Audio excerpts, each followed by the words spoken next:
Dragonborn, the dragon-slaying savior of Skyrim.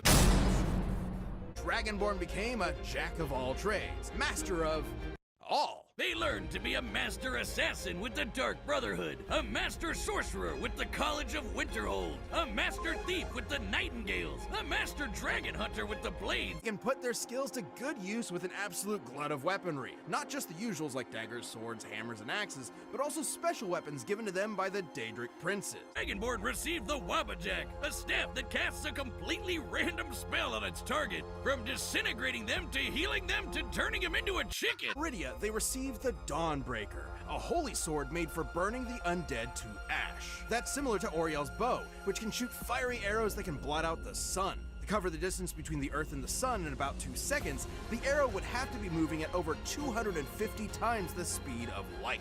Except this isn't Earth and the Sun. This is the planet Nirn, and that's Magnus. You look up at the Sun, you're actually looking into a dimension of pure magic. Confused yet?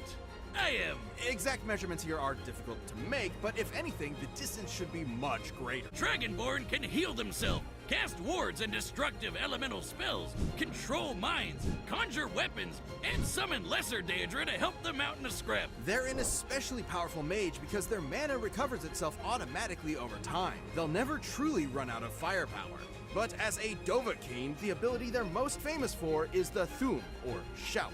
By speaking the words of the dragon language, they can manifest their will into reality. Like with the classic Fus Roda, an unrelenting force which can knock your neighbors into next week, or Soul Tear, which removes the soul from your enemy's body and stores it in a cute jet. These shouts, the Dragonborn can summon country-spanning storms, slow down time, and even call upon a dragon for help, Odahviing.